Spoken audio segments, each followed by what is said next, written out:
En esta clase vamos a analizar los sistemas abiertos a través de los balances de masa, energía, entropía y exergía para los sistemas en los cuales, además de permitirles el intercambio de energía, ahora también vamos a permitir el intercambio de materia a través de las fronteras del sistema. Vamos a poner particular énfasis en el análisis de sistemas que operan en estado estacionario.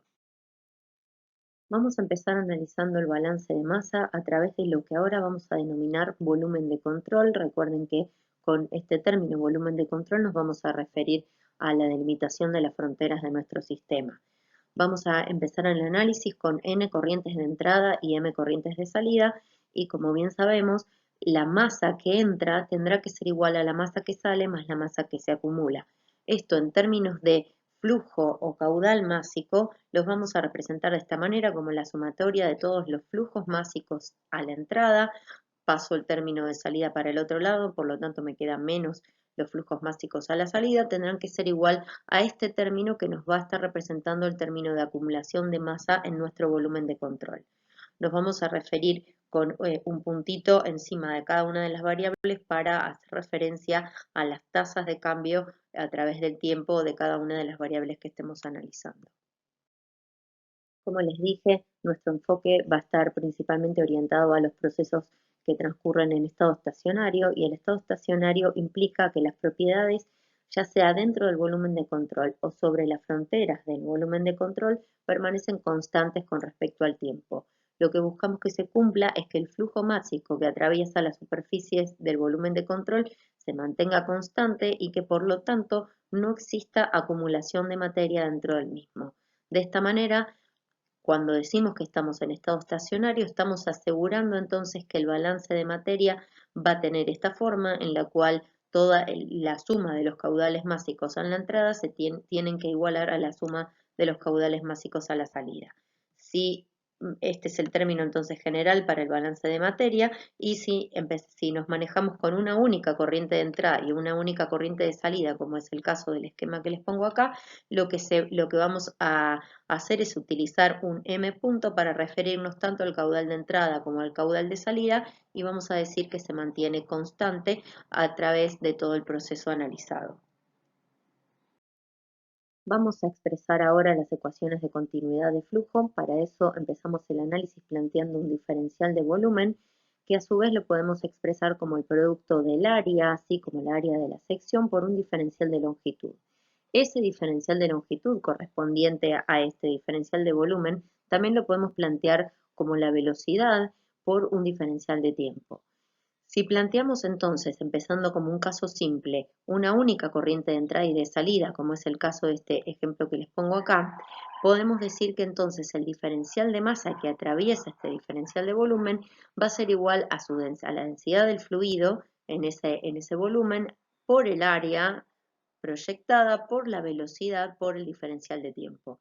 Si el diferencial de tiempo lo llevamos para este lado, obtenemos entonces la ecuación para el flujo caudal o gasto másico, que es esto que tenemos acá, ¿sí? Que va a ser la que nos va a regir en el resto de todos los análisis de sistemas abiertos. Entonces, vamos a decir que el caudal másico va a ser igual a la densidad por el área por la velocidad, o lo que es lo mismo al área por la velocidad dividido por el volumen específico. A su vez, podemos expresarlo también como caudal o flujo volumétrico, vamos a usar la B corta con un puntito para referirnos a esto, y va a ser igual este flujo volumétrico al producto del área por la velocidad, o lo que es lo mismo, al caudal másico multiplicado por el volumen específico o dividido por la densidad. Entonces, estas ecuaciones van a ser válidas para todo el análisis que hagamos a continuación. Ahora en particular, si planteamos la ecuación de continuidad de flujo para una única corriente de entrada y salida en estado estacionario, ya dijimos que para el estado estacionario con únicas corrientes de entrada y salida se da que vamos a tener un único caudal másico que se va a mantener constante y esto implica entonces que si expreso esta ecuación en las condiciones de entrada a mi volumen de control, se tiene que cumplir la igualdad al expresar esta misma ecuación planteada en las condiciones de la salida de mi volumen de control. A su vez, Si ampliamos el análisis ahora para n entradas y m salidas, entonces voy a tener la misma ecuación, pero expresada a través de una sumatoria para las n entradas e igualado para las n salidas. ¿Sí? Acuérdense que ya no estamos incluyendo acá el término de acumulación porque ya estamos asegurando que estamos trabajando en estado estacionario. Vamos entonces a plantear el balance de energía. Empecemos pensando que estamos analizando volúmenes de control, o sea, sistemas abiertos en los cuales su frontera queda definida por estos volúmenes de control, ¿sí? Como ya sabemos que son sistemas abiertos, sabemos que permitimos el intercambio de materia a través de las fronteras del sistema, por lo tanto permitimos el ingreso de materia y el egreso de materia a través de estas fronteras. Sin embargo, para hacer el balance de energía, lo que les voy a proponer es que lo pensemos en una primera instancia como sistemas cerrados o masas de control. ¿Cómo hacemos esto? Vamos a pensar que le sacamos una foto a nuestro sistema en un instante t y que delimitamos a toda la masa comprendida por nuestro volumen de control y por una pequeña región que vamos a llamar A, y toda esa masa comprendida la vamos a llamar, vamos a suponer que es nuestra masa de control en un determinado instante t.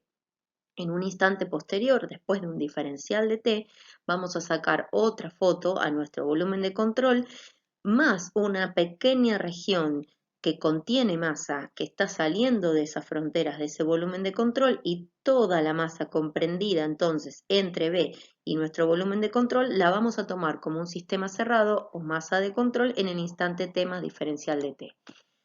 ¿Cómo vamos a hacer el análisis?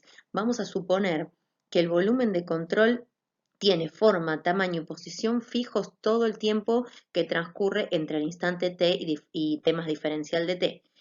Además, vamos a suponer que entre esta instancia y esta instancia, o sea, en el tiempo que transcurre en ese diferencial de t, toda la masa que estaba originalmente en esta región A, ese poquitito de masa, ese diferencial de masa A, en el diferencial de T, o sea, desde acá hasta acá, va a entrar completamente a nuestro volumen de control. Y también en ese instante diferencial de T vamos a suponer que toda la masa que compone esta región B va a haber salido por completo de nuestro volumen de control. O sea, en el diferencial de T va a haber entrado este diferencial de masa A y va a haber salido de nuestro volumen de control este diferencial de masa B. A partir de esto entonces vamos a hacer el balance de energía entre un instante inicial y un instante final como si fuese un sistema cerrado. Y esto nosotros lo sabemos hacer para una masa de control o sistema cerrado en un diferencial de T. Vamos a decir entonces que lo que varió de la energía de esa masa de control la vamos a plantear en forma diferencial porque lo estamos analizando para un instante, va a ser igual al calor que haya también pasado a través de esas fronteras de nuestro sistema, en este caso de nuestra masa de control, menos todo el trabajo que también haya traspasado las fronteras de nuestra masa de control. Entonces, para la masa de control en el instante t, la energía asociada a esa masa va a ser igual a la energía asociada al volumen de control más el diferencial de energía asociada a esa pequeña masa, o sea, ese diferencial de masa de la región A que estaba entrando en el instante t. Si hacemos el mismo análisis para el instante posterior, o sea, el instante t más diferencial de t, lo que vamos a tener va a ser la energía de la masa de control en el instante t más diferencial de t, que va a ser igual a la energía del volumen de control en el instante t más diferencial de t, más el diferencial de energía asociada a esa pequeña masa que estaba saliendo del volumen de control en el instante t más diferencial de t. Si hacemos la resta de este instante menos el instante anterior, o sea, llevamos al análisis al instante diferencial de t, vamos a llegar a que entonces la energía nos queda planteada en forma diferencial, que va a ser igual entonces a la energía de la masa de control en el instante posterior menos el instante anterior, y vamos a llamar también con diferencial de energía del volumen de control a la diferencia entre estos de energía del volumen de control entre estos dos instantes. Nos queda entonces el balance planteado de esta manera, que viene de restar estas dos ecuaciones que tenemos acá, y que además, si lo igualo al balance de energía que planteé en la diapo anterior, vamos a poder igualar a este diferencial de energía de la masa de control a el diferencial de calor menos el diferencial de trabajo que haya traspasado las fronteras de, por ahora, nuestra masa de control, ¿sí? Ahora, dado que el diferencial de energía lo podemos expresar en realidad como una energía específica asociada a esa masa para un determinado diferencial de T, voy a poder reemplazar entonces a estos valores que tenemos acá, o sea, el diferencial de energía asociado a la región B y al diferencial de energía asociado a la región A, por esta expresión que tenemos acá. O sea, vamos a decir que tanto la región A como la región B tenían una determinada energía específica que estaba asociado a ese diferencial de masa que estaba ingresando o egresando de nuestro volumen de control. Por lo tanto, reemplazamos por esta expresión estos dos valores que tenemos acá y además divido por el diferencial de t para llegar a esta expresión que les dejo acá, en la cual vamos a llamar a lo que yo me referí con la energía específica. Para cualquier sistema, nosotros sabemos que la energía va a estar formada por la energía interna más la energía cinética más la energía potencial. Con el término Q, con el puntito, me voy a estar refiriendo a la velocidad de transferencia de calor y va a ser justamente la tasa de cambio de calor por unidad de tiempo. Con el término W, con el puntito, me voy a estar refiriendo a la potencia total y esa potencia total, a su vez, va a ser la suma de la potencia útil, la potencia asociada a una expansión o compresión de nuestro volumen de control, que como ya dijimos, tenía forma y tamaño fijo, y es por eso que lo tachamos acá, no lo vamos a considerar, y le agregamos algo que es nuevo por ahora, que es el trabajo o la potencia, porque ahora nos va a quedar por unidad de tiempo, asociado a la circulación, y lo vemos en la diapo siguiente. Vamos a definir al trabajo de circulación como la energía involucrada para que la masa A entre a nuestro volumen de control y para que la masa B salga de nuestro volumen de control.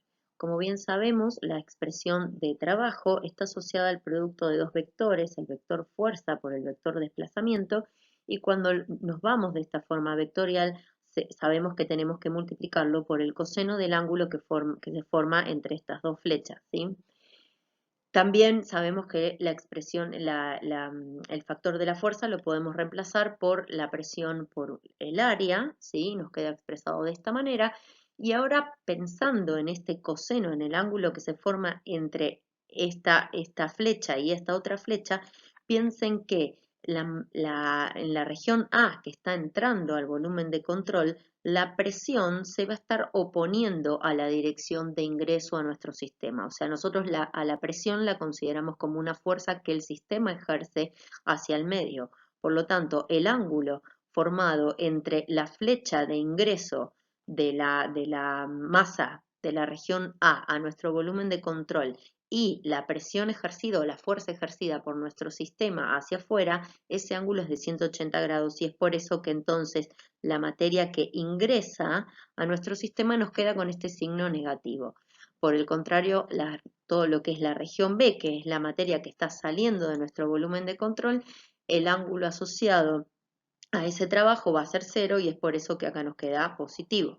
Reemplazo la región A y la región B por salida y entrada, ¿sí? Recuerden que acá entonces teníamos la región B y acá teníamos la región A, y de esta manera entonces nos queda expresado el trabajo de circulación en forma diferencial. Trabajando un poco matemáticamente esta expresión, llegamos a estas expresiones que les muestro acá, en las cuales si definimos como potencia de circulación a este cociente, dividimos toda esta expresión por el diferencial del tiempo, llegamos entonces a lo que denominamos expresión número 2 para la potencia de circulación como la diferencia entre la entrada y la salida del producto de la presión por el volumen específico por el caudal másico.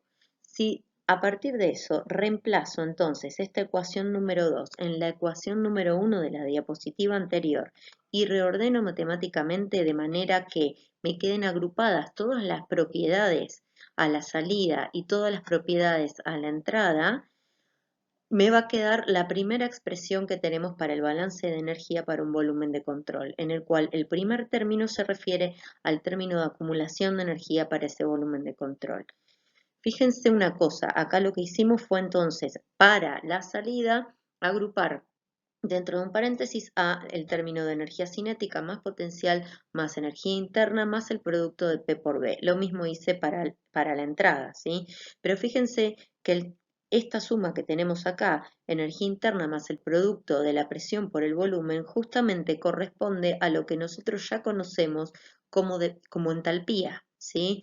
Entonces, para pasar al paso siguiente, lo que voy a hacer es reemplazar a esta suma, a estos dos términos, simplemente por el término de entalpía, por la propiedad de entalpía, que entonces la entalpía en este caso va a estar incluyendo a la energía interna y a esta energía vinculada a la circulación del fluido. Además, extiendo el análisis para n entradas y m salidas y me queda expresado de la siguiente manera. ¿Sí? Entonces, este es el balance general de energía para un volumen de control en el cual puede existir acumulación de energía. Limitando nuestro análisis a un volumen de control en estado estacionario, entonces nos va a quedar que el término de acumulación de energía desaparece y vamos a tener entonces que la ecuación general del primer principio para sistemas abiertos va a quedar expresado de esta manera general, teniendo en cuenta entonces que puede existir variación en la entalpía, en la energía cinética y en la energía potencial, y también pueden existir intercambios de calor y de trabajo en forma de potencia. Si limitamos ahora nuestro análisis a una única corriente de entrada y de salida, entonces podemos sacar como factor común al caudal másico. Recuerden que para una única corriente de entrada y salida, lo que teníamos era que el caudal de entrada, como se mantenía, era igual al caudal de salida, y como estábamos en estado estacionario, se mantenía constante. Por lo tanto, este m punto sale afuera y lo sacamos como factor común. Entonces nos queda m punto por delta H más delta de energía cinética más delta de energía potencial igual al intercambio de calor menos la potencia. Si ampliamos estos términos, entonces la energía cinética, recuerden que la pueden expresar de esta manera, y la energía potencial nos queda expresado de esta manera en formas específicas. Vamos a ver un poco el tema de las unidades de potencia. Entonces si estamos usando el sistema internacional, vamos a estar utilizando los watts o los kilowatts. ¿Sí? Recuerden que el watt o el kilowatt son los joules divididos segundos o kilojoules divididos segundos, que a su vez el joule es el producto de pascal por metro cúbico. Esto nos va a servir ahora en el producto de, por ejemplo acá, como lo vemos acá, presión por el volumen específico, que compone a su vez en la expresión de la entalpía. También van a poder encontrar unidades de potencia en BTU por segundo, en kilocalorías o calorías por segundo, entre otras. Si a la potencia la dividimos por el caudal másico, o sea, si nos estamos refiriendo a estos términos de potencia en forma específica o energía específica, porque se nos va el término del tiempo también, vamos a encontrar entonces que para expresar la velocidad al cuadrado, el producto G por Z, el producto de P por B, la entalpía específica, la energía interna específica o incluso la exergía en forma específica, las unidades que vamos a estar usando van a ser las siguientes. Si al watt lo divido por kilogramos por segundo, es lo mismo que decir entonces que tengo joule dividido kilogramos.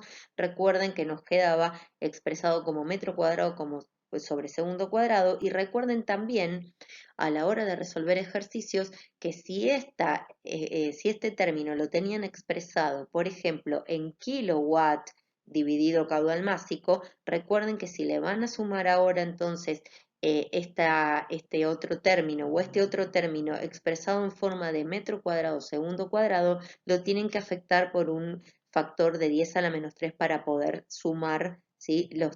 El joule dividido kilogramo al kilojoule dividido kilogramo. Tengan en cuenta esto porque entonces si no van a tener un error de 10 a la menos 3 a la hora de resolver ejercicios. Ahora vamos a aplicar el mismo análisis, el mismo razonamiento que aplicamos para el desarrollo de los balances de energía para el balance de entropía. Entonces, otra vez, vamos a pensar a nuestro volumen de control como una foto, ¿sí? Como una masa de control o un sistema cerrado en un instante t, y como otro sistema cerrado en un instante t más diferencial de t, en el cual el primer instante t incluye el volumen de control más un diferencial de masa que está entrando, y en el instante posterior incluimos al volumen de control más un diferencial de masa de la región B que está saliendo. Entonces planteamos la entropía para la masa de control en el instante t, nos queda expresado de esta manera, y en el instante t más diferencial de t nos queda expresado de esta otra manera. Hacemos la diferencia entre los dos instantes, por lo tanto estamos analizando el cambio de entropía para el periodo diferencial de t y nos va a quedar expresado ahora en forma diferencial, el diferencial de entropía para la masa de control, que va a ser igual al diferencial de entropía del volumen de control más el diferencial de entropía asociada a la masa que está saliendo menos el diferencial de entropía asociado a la masa que está entrando. Estos diferenciales de entropía asociados a las masas que ocupan esas dos regiones también los podemos expresar de esta manera, como una entropía específica asociada a la región A y una entropía específica asociada a la región B por los diferenciales de masa que entran y que salen, que a su vez esos diferenciales de masa también los podemos expresar como el caudal másico asociado a ese diferencial de t. Entonces, reemplazando por esta expresión y dividiendo por el diferencial del tiempo, llegamos a esta expresión que tenemos acá. Y aplicando el segundo principio, vamos a obtener la expresión para la velocidad de generación de entropía, en la cual entonces vamos a referirnos a ello como S con el puntito sub G como entropía generada, ¿sí? Velocidad de generación de entropía, o si quieren seguir utilizando la misma nomenclatura que utilizábamos para sistemas cerrados, vamos a poner como subíndice la U de universo, ¿sí? La generación de entropía en el universo. Planteamos entonces el balance de entropía para el universo ahora en función del tiempo como la variación de entropía asociada al sistema, que por ahora lo planteamos como una masa de control, más la variación de entropía asociada a los alrededores. Recuerden que otra vez, para que se cumpla para la segunda ley de la termodinámica, lo que debe ser mayor o igual que cero va a ser este término de velocidad de generación de entropía, ¿sí? Entonces, este término o este término deberán ser mayores o iguales que cero, mayor que cero para los procesos espontáneos o reales e igual a cero para los procesos reversibles. Otra vez repetimos el mismo concepto que para sistemas cerrados. Ahora, el término de variación de entropía de los alrededores nos va a quedar expresado como menos la sumatoria de todos los calores asociados a cada una de las fuentes con las cuales nuestro sistema intercambia calor, solamente que ahora el término de calor nos va a quedar expresado también como una velocidad de transferencia de calor. Si ahora reemplazamos en la expresión anterior el término de variación de entropía de la masa de control por esta expresión ya más desarrollada, nos va a quedar entonces que va a ser la variación de entropía en el volumen de control más las entropías específicas asociadas a cada uno de los caudales de salida de nuestro volumen de control menos las entropías específicas asociadas a cada uno de los caudales másicos que entran en nuestro volumen de control, más el término de variación de entropía asociado a los alrededores, ¿sí? Que entonces nos queda expresado como menos la sumatoria para las n fuentes con las cuales intercambia calor nuestro sistema del calor dividido la temperatura de cada fuente. Recuerden que entonces toda esta expresión es lo que tiene que ser mayor o igual a cero. Si nuestro sistema lo limitamos a un sistema abierto en estado estacionario, lo que se va es este término, desaparece el término de acumulación y decimos entonces que la velocidad de generación de entropía o la velocidad de generación de entropía para el universo va a ser igual a la variación de entropía asociada a nuestro sistema más la variación de entropía asociada a los alrededores, que otra vez nos queda entonces expresado de esta manera. Si además lo que hacemos es limitar a nuestro sistema abierto a un estado estacionario con una única corriente de entrada y de salida con n fuentes, nos va a quedar expresado entonces de esta manera, en la cual lo que hago es sacar al término del caudal másico como un factor común y simplemente entonces la variación de entropía del sistema será igual a ese caudal másico por la entropía final, o sea, la entropía a la salida, pero menos la entropía a la entrada. ¿Qué unidades usamos para la entropía en sistemas abiertos? Usamos las unidades de entropía que veníamos usando, pero ahora dividido por el término del tiempo, por lo tanto nos va a quedar expresada en términos de watt sobre Kelvin o kilowatt sobre Kelvin, BTU sobre Rankine segundo, kilocaloría por Kelvin segundo, ¿sí? o caloría, Kelvin segundo, etc.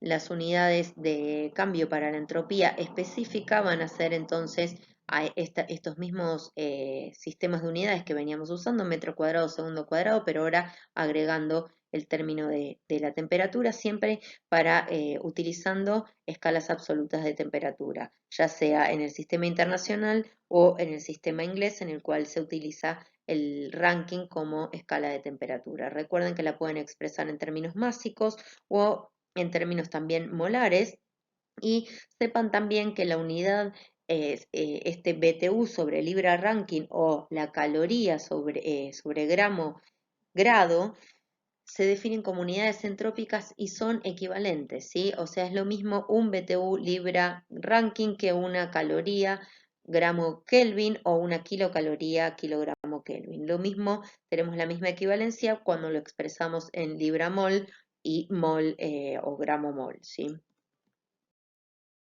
Para obtener el balance de exergía en sistemas abiertos en estado estacionario, lo primero que vamos a hacer va a ser plantear el balance de energía para sistemas abiertos en estado estacionario.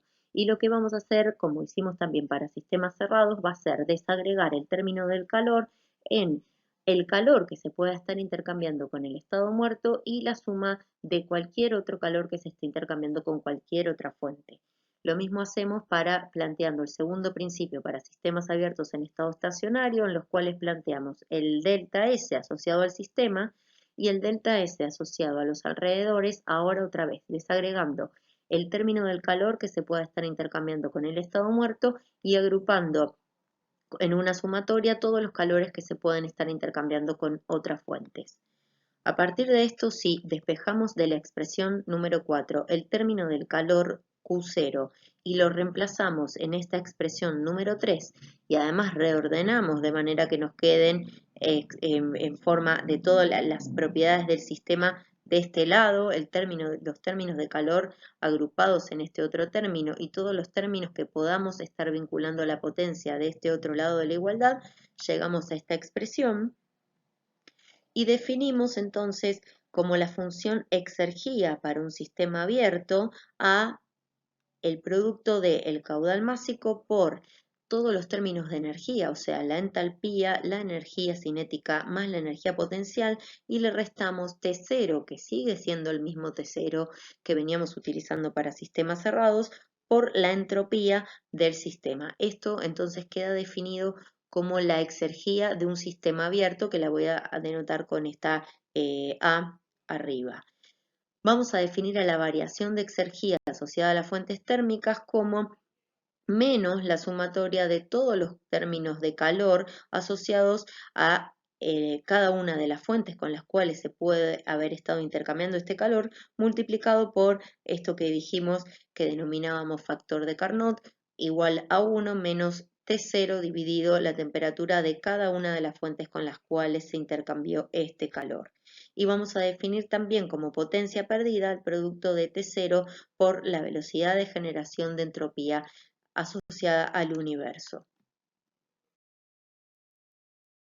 Reordenando un poquito más, vamos a llegar a una expresión muy similar a la que teníamos para sistemas cerrados, ¿sí? En el cual vamos a plantear entonces, para cualquier sistema abierto con n entradas, m salidas y n fuentes en estado estacionario, la variación de exergía asociada al total del sistema abierto va a ser igual a la variación de exergía asociada al sistema más la variación de exergía asociada a las fuentes térmicas.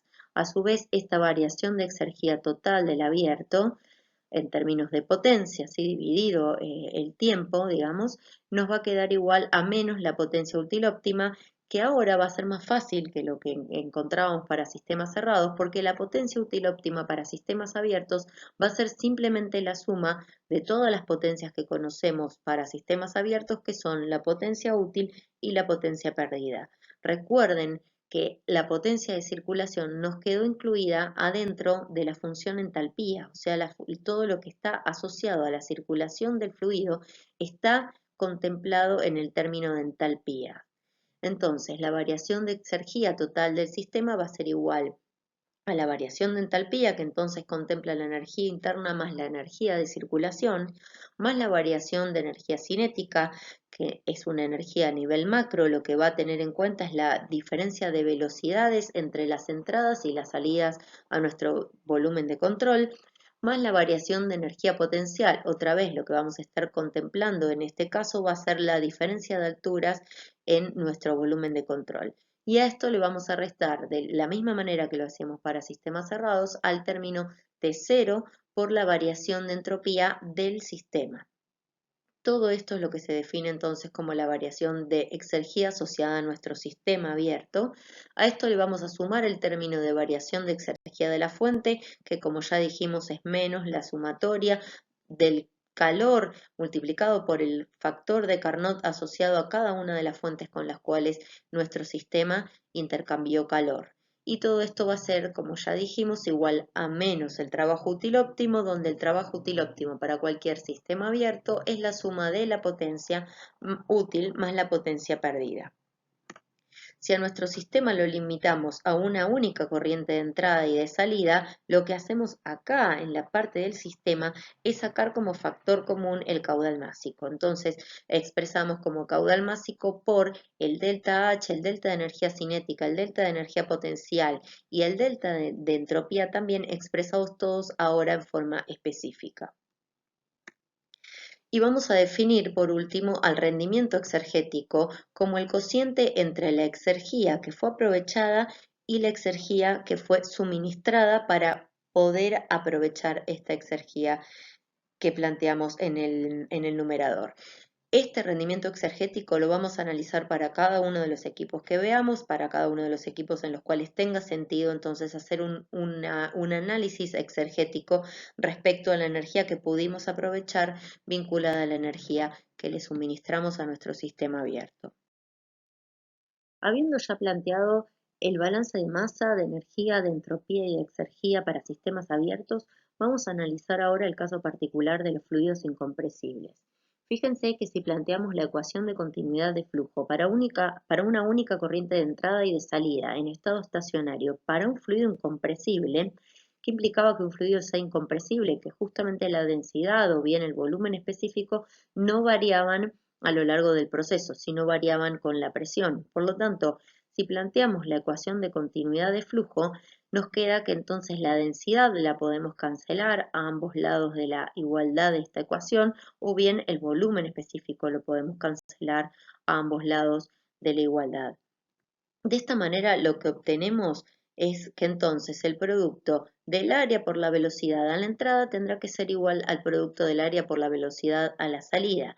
De esta manera, fíjense que si despejamos simplemente uno de los términos de velocidad, encontramos que de la única manera que puede variar la velocidad a la entrada o a la salida con respecto a la entrada o a la salida es en el caso en que haya variado el área. Dicho de otra manera, de la única manera que podremos encontrar variación en la energía cinética para un fluido incompresible con una única corriente de entrada y de salida va a ser solamente si varió el diámetro de la cañería por la cual está circulando nuestro fluido, ¿sí?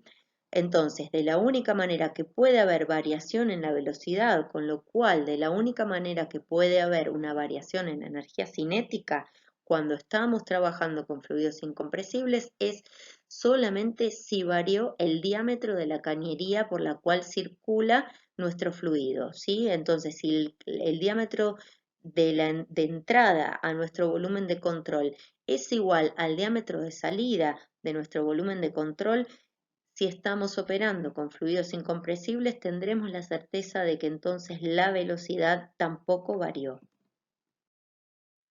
Es muy importante destacar que esta igualdad, o sea, esta afirmación de que la energía cinética solamente va a variar en caso que varíe el área de la sección o el diámetro del ducto por el cual circula nuestro fluido, esto solamente se va a dar si estamos con fluidos incompresibles. Les repito esto porque después es muy común que entonces uno ya incorpore que la variación de velocidad va a estar asociada a cambios en el diámetro de entrada y salida al volumen de control, pero recuerden que para llegar a esto tuvimos que cancelar acá el término de densidad o acá el término de volumen específico.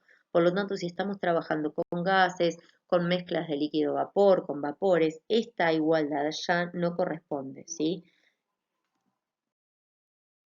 Si bien la entalpía y la entropía ya las habíamos definido para fluidos incompresibles, me interesa recordarlo un poquito porque lo vamos a usar mucho en esta segunda parte de la materia.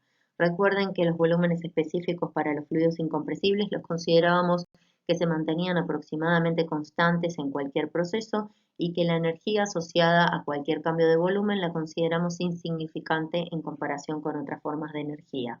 Recuerden entonces que obteníamos para un fluido incompresible que el delta H era igual al delta de energía interna más este volumen específico, que justamente es lo que se mantiene constante, por el delta P.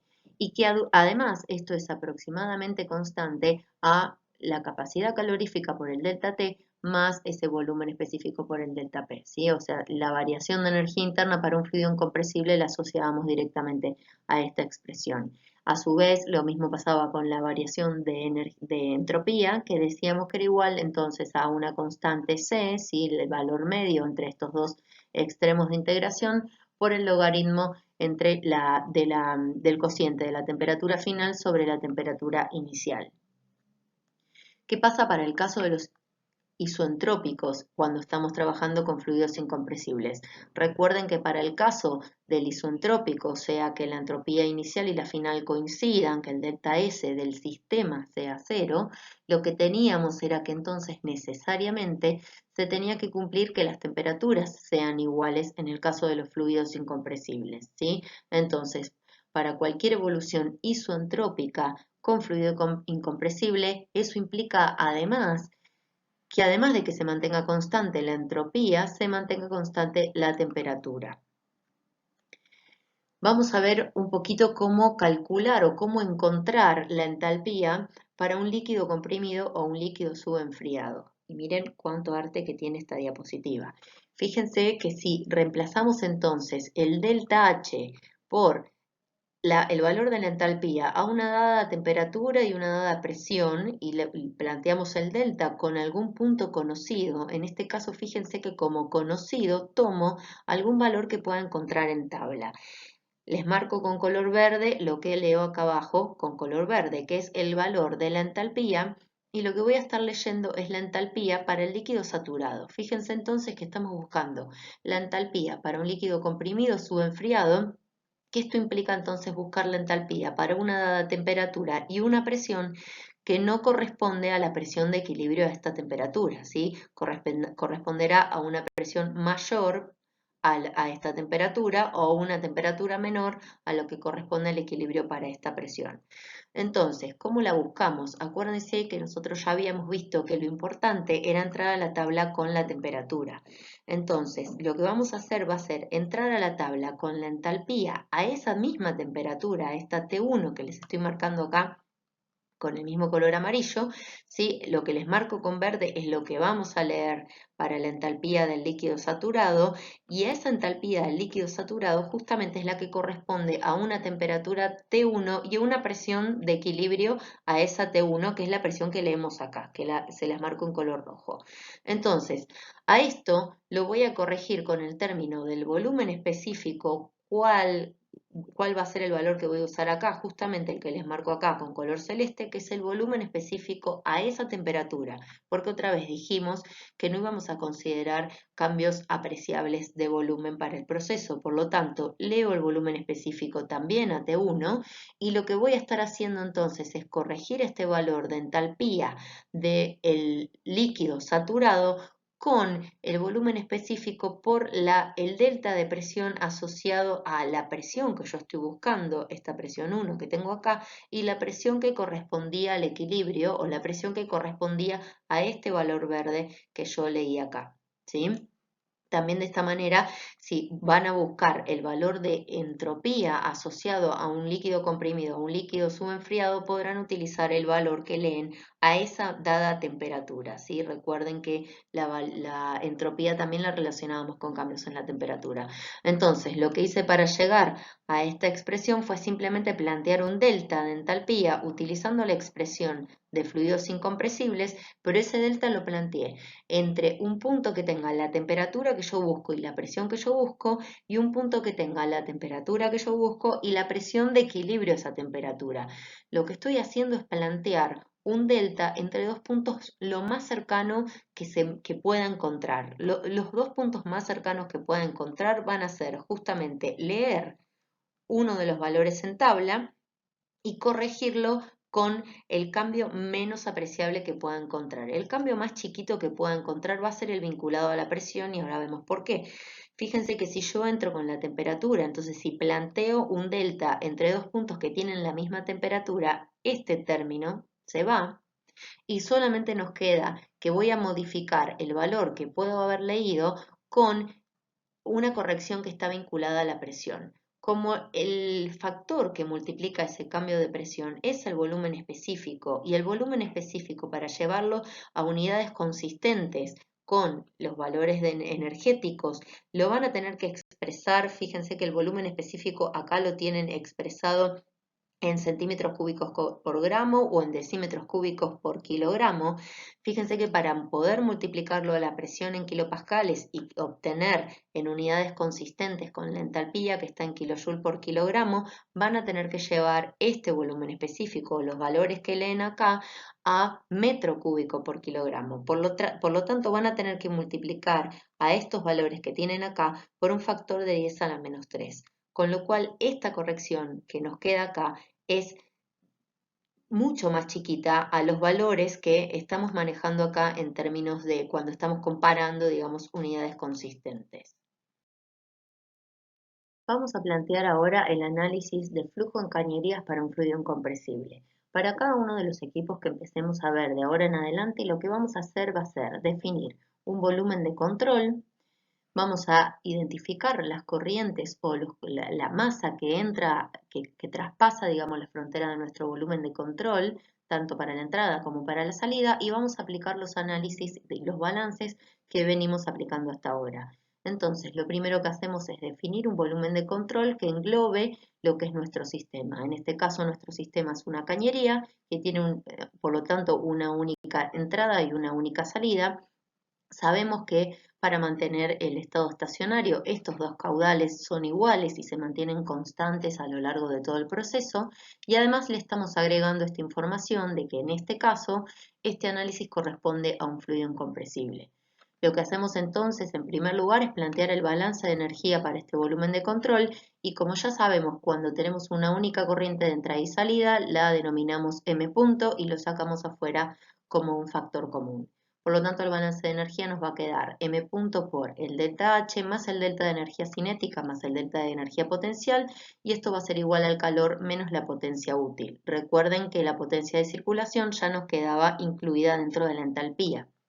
Entonces, lo que hacemos ahora es reemplazar al término de variación de entalpía por el correspondiente a la expresión asociada al fluido incompresible, que como vimos en la diapo anterior, es igual al delta H.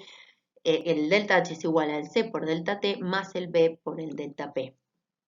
Lo que sigue después es analizar, suponiendo que nuestra cañería está aislada térmicamente. Si está aislada térmicamente, entonces el término que se va es este término de calor.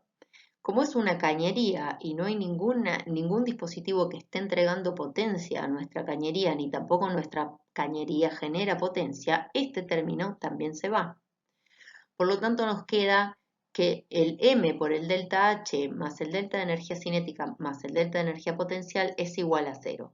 Pero además le vamos a agregar esta información, que es que decimos que el flujo en la cañería circula sin generar fricción.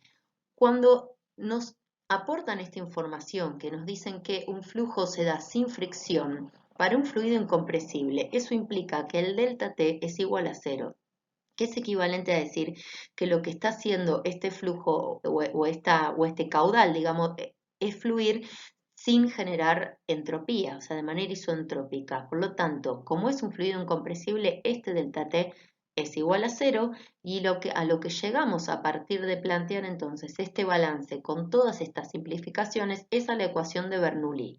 La ecuación de Bernoulli entonces es una ecuación que se plantea para el flujo en cañerías, para cañerías adiabáticas, desde ya que no hay potencia en una cañería, y para flujos sin fricción, circulando con fluidos incompresibles, y por lo tanto se llega a esta expresión en la cual el término C por delta T también se va y nos queda simplemente expresado de esta manera. Esto es lo que se conoce como flujo de circulación de fluidos incompresibles en cañerías, ¿sí? Y es lo que se conoce, flujo sin fricción, perdón, es lo que se conoce como ecuación de Bernoulli. ¿Qué pasa si ahora seguimos avanzando un poquito más y decimos, bueno, nos vamos ya de la ecuación de Bernoulli y nos vamos a un caso particular en el cual nuestra cañería la consideremos horizontal? Si consideramos que la cañería es horizontal, el término que se va a ir va a ser este que está acá. No va a haber diferencia apreciable de altura entre la entrada y la salida de nuestro volumen de control. Nuestra cañería la vamos a considerar otra vez aislada térmicamente. Lo que vamos a considerar ahora es que la cañería tiene un diámetro uniforme, o sea, el diámetro de salida y el diámetro de entrada, perdón, y el diámetro de salida son iguales. Y como vimos hace 2 diapos atrás, si estamos trabajando con fluidos incompresibles, que el diámetro sea uniforme, lo que implica es que entonces no va a haber diferencias entre las velocidades de entrada y salida, con lo cual la variación de energía cinética también se va. Lo único que nos queda entonces en este otro caso es que la variación de entalpía va a ser lo que es igual a cero. Pero en este caso le vamos a agregar esta información. En este caso vamos a suponer que sí hay fricción.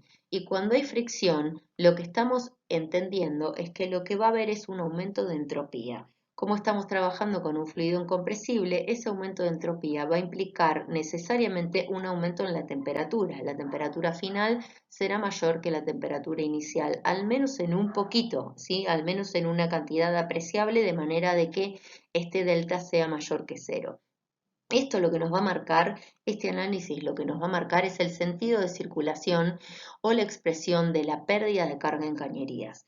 ¿Qué es la pérdida de carga? La pérdida de carga en cañerías se refiere a la reducción de presión que se produce como fruto de la fricción o de la energía que se gasta, digamos, en forma de fricción por la circulación de un fluido en una cañería. Fíjense que lo que hicimos acá fue simplemente a esta expresión del balance de energía le sacamos, digamos, todos los términos que no tenían sentido, le sacamos el término del calor porque la consideramos aislada, el término de energía potencial porque la cañería es una cañería horizontal, le sacamos la variación de energía cinética por el hecho de que el diámetro sea uniforme, nos queda entonces que el delta H va a ser igual a cero, reemplazamos por el fluido incompresible, por la expresión del fluido incompresible, y sabiendo que acá hay fricción, este primer término, por lo tanto, va a ser mayor que cero, asociado justamente a un aumento de temperatura por fricción, generando entonces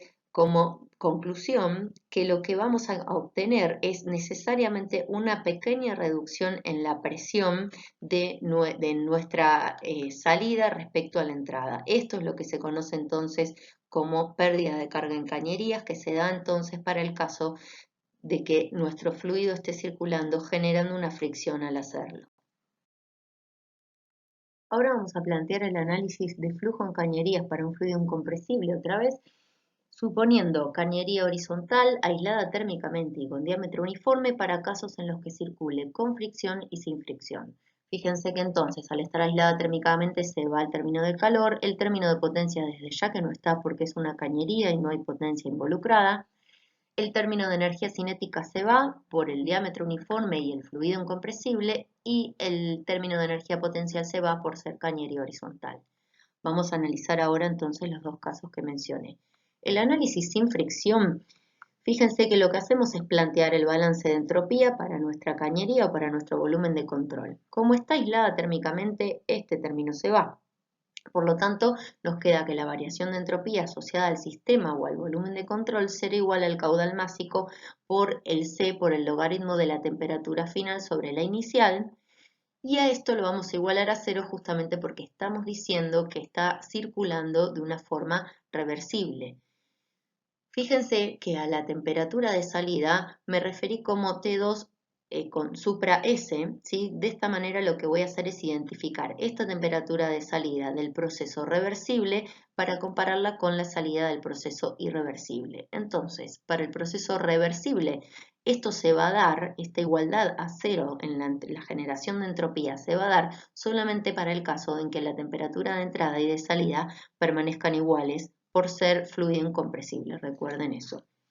Entonces, si planteamos ahora el balance de exergía para este mismo sistema reversible, ¿sí? En el cual no hay generación de entropía por fricción, fíjense que la variación de exergía lo que hacemos es simplificar todos los términos que nos dieron igual a cero, también se va el término de variación de entropía, por esto que dijimos acá, no hay fuentes asociadas y llegamos a que entonces el trabajo útil óptimo es igual a cero y lo que no tenemos en realidad es ni variación de exergía asociada al proceso, ni potencia perdida asociadas a irreversibilidades de nuestro proceso.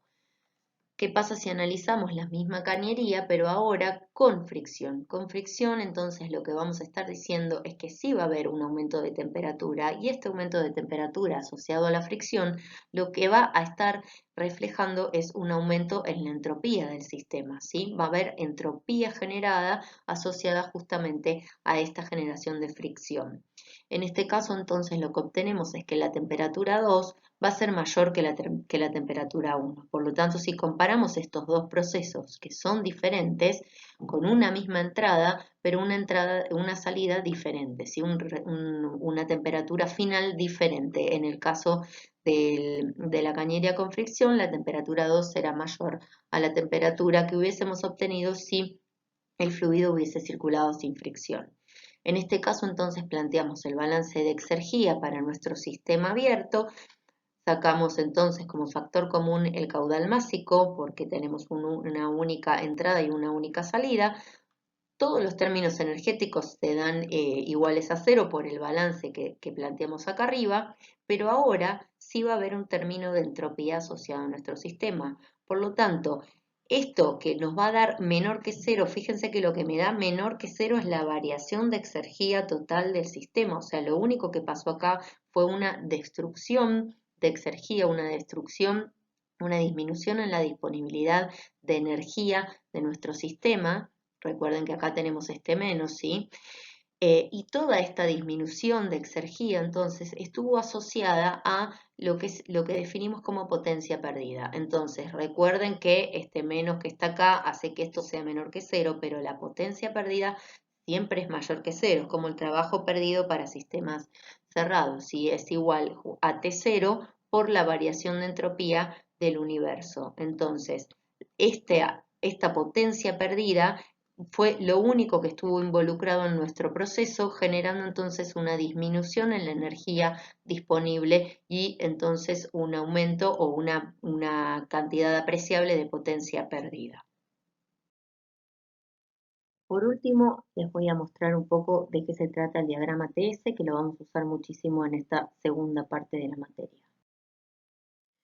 En este diagrama lo que van a poder encontrar es, de forma similar al diagrama PB, es una campana que lo que hace es representar el equilibrio, por un lado, todo lo que es la saturación del líquido, la saturación del vapor, y dentro de la campana el equilibrio y la transición de la fase líquida a la fase vapor. Lo que van a encontrar en el eje de las ordenadas es la temperatura. En el diagrama que tienen ustedes lo van a encontrar en las dos escalas. Lo que van a encontrar de este otro lado es la entalpía. Fíjense que lo van a tener expresados en calorías y en BTU, ¿sí? Simplemente I y H están marcando simplemente esa diferencia en unidades. Ahora vamos a ver bien qué pasa con la entalpía. Acá abajo en el eje de abscisas lo que van a encontrar es la entropía. Fíjense que las unidades de entropía, como dijimos antes, lo tenemos planteado en unidades entrópicas, kilocaloría por kilogramo Kelvin o BTU por libra Rankine, que son equivalentes entre sí, ¿sí? El cambio de unidades acá es 1 a 1. Y lo que van a encontrar también va a ser acá arriba la escala de presión y la escala del volumen específico. ¿Cómo vamos a leer todo esto?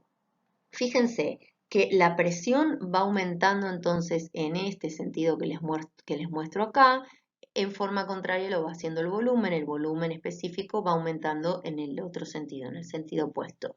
Las líneas de presión las van a encontrar desde acá arriba hacia la campana en forma de línea llena. ¿Cómo van a leer la presión? Fíjense que acá van a leer valores de, por ejemplo, 0,01 y al lado van a encontrar 2, 3, 4. Eso significa 0,02, 0,03, así hasta el valor siguiente, multiplicando por 10 al valor que tenían acá, van a encontrar 0,1 y al lado 2, 3, 4. Esto significa 0,2, 0,3. Y así van encontrando, ¿sí?, valores afectados por 10, por 10, por 10. Acá tienen 100, ¿sí?, que si siguen la línea llena hasta tocar con la campana, van a encontrar que acá también van a poder leer esa misma presión, como una forma de ayudar a leer estos gráficos que son bastante difíciles de seguir estas líneas. Entonces, la presión también la van a encontrar de este lado. Fíjense que acá ven 0,01 atmósferas. Recuerden que tanto en el diagrama PV como en el diagrama TS lo que vamos a encontrar son las transiciones de fase adentro de la campana que se van a dar en forma horizontal. Recuerden que la temperatura se mantiene constante de la misma manera que se mantiene la presión constante en la transición de fase. Por lo tanto, este 0,01 atmósferas que leen acá para la fase líquida lo van a leer acá en la curva horizontal para el vapor saturado y lo van a leer acá arriba si proyectan la línea llena para la presión. El volumen específico lo van a leer, lo van a poder seguir o por lo menos van a intentar seguirlo a través de estas líneas punteadas que los llevan hasta acá, hasta dentro de la campana, y adentro de la campana el volumen específico ya va tomando estas curvas que se van cayendo hacia acá. De todos modos, como ustedes ya saben, no va a ser algo que vayamos a leer con demasiada precisión al volumen específico y menos adentro de la campana, ¿sí? Más que nada nos vamos a estar manejando para sistemas abiertos con valores de presión y de temperatura. Fíjense cómo leemos la entalpía. La entalpía la van a leer acá en forma vertical, la van a tener en forma similar al eje de las ordenadas, pero lo van a tener de esa manera, o sea, van a poder seguir una curva casi horizontal cuando estamos alejados de la campana. Fíjense que a medida que nos acercamos a la campana, estas curvas de entalpía van tomando una forma más bien curva, ¿sí?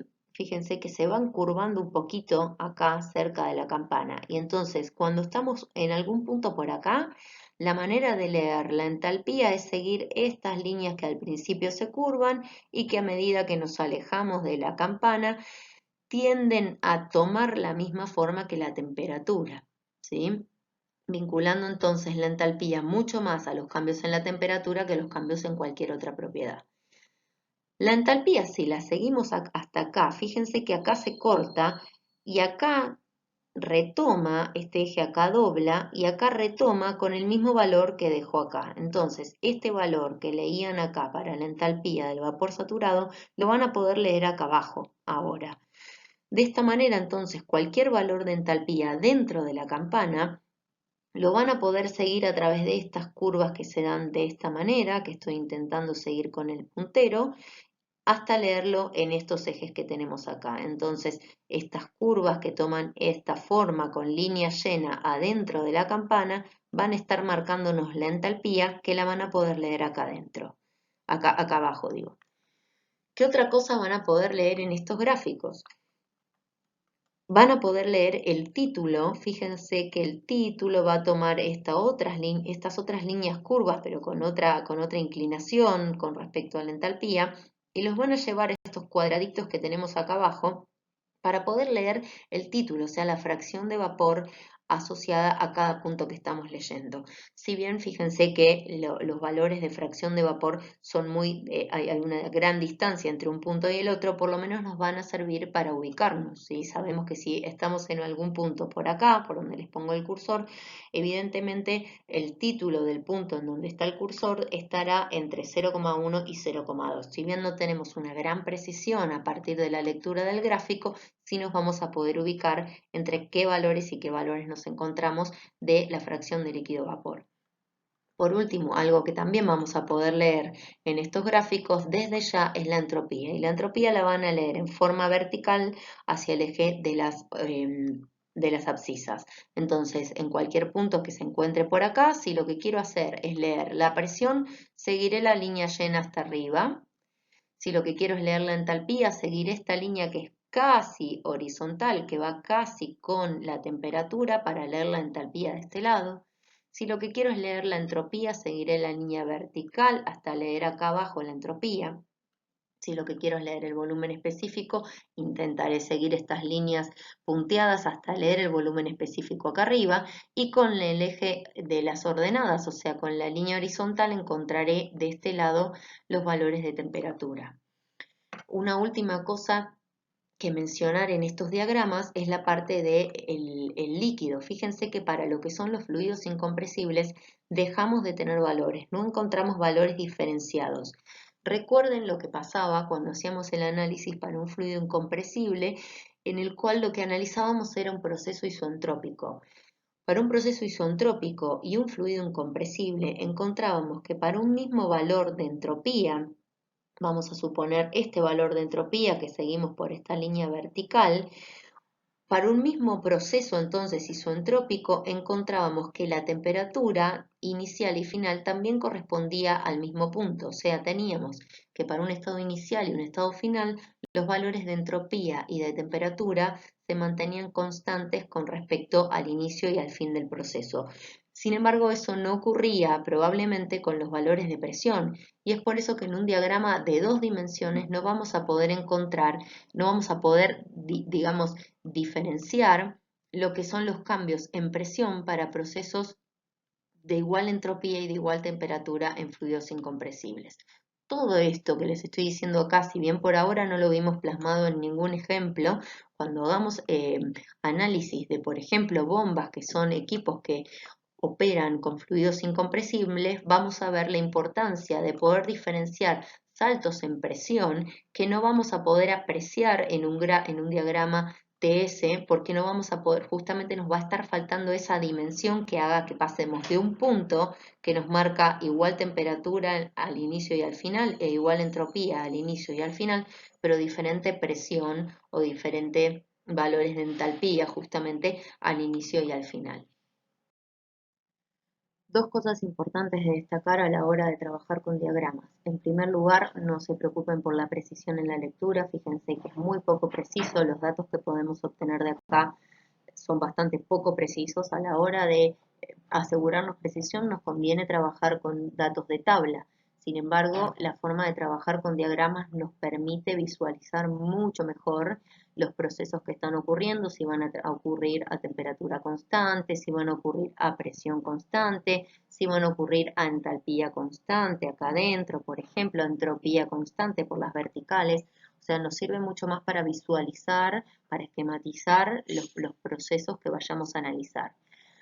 Otra cosa muy importante es, si bien los diagramas nos van a servir más que nada para visualizar y hacer un esquema mental de lo que está pasando, y a la hora de resolver, siempre nos va a convenir ir a las tablas para mejorar la precisión de las lecturas que hagamos, hay algo importante de destacar que no van a poder mezclar lecturas que hacen del gráfico para un estado inicial con lecturas que hacen en una tabla para un estado intermedio final de los valores de los estados de equilibrio del sistema que estén buscando. ¿Por qué les digo esto? Recuerden que todas las propiedades que estamos buscando, que estamos analizando en la materia, las vamos a estar analizando en forma de deltas, tanto la energía interna, la entalpía y la entropía las vamos a estar analizando en forma de delta. Por lo tanto, es muy importante definir cuál es el estado de referencia con el cual se construye o bien la tabla o bien el gráfico. En el caso de la tabla que están viendo en este momento y del gráfico, perdón, que están viendo en este momento y de las tablas que tienen ustedes para propiedades de líquido vapor, el punto de referencia, si bien es muy cercano, no es el mismo. Con lo cual, no va a valer lo mismo una entalpía que lean en este gráfico con una entalpía que lean en la tabla. Lo que sí debería valer lo mismo son los deltas, ¿sí? Entonces, no van a poder mezclar una entalpía 1 leída de tablas con una entalpía 2, leída del gráfico, si no se aseguran que el punto de referencia, o sea, el cero para esa propiedad, por ejemplo, que estamos buscando acá, que es la entalpía, si no se aseguran que ese cero se corresponde en los dos casos. Entonces, en estos diagramas y en las tablas que tienen ustedes hay una pequeña diferencia que hace que a valores altos de temperatura estos cambios en la entalpía se reflejen de manera apreciable y por lo tanto lo que les voy a decir desde ya es que si resuelven un ejercicio usando gráficos, lo resuelvan con gráficos de principio a fin y si usan tabla, resuelvan con tabla de principio a fin. Lo único que desde ya no va a cambiar leyendo bien de tabla o bien de diagrama van a ser los valores de presión, de volumen específico y de temperatura que no son valores relativos. Con esto damos por terminada esta clase y recuerden que esto es simplemente un material de apoyo que deberán complementarlo con las clases de consulta, con la bibliografía de la materia y con las clases prácticas.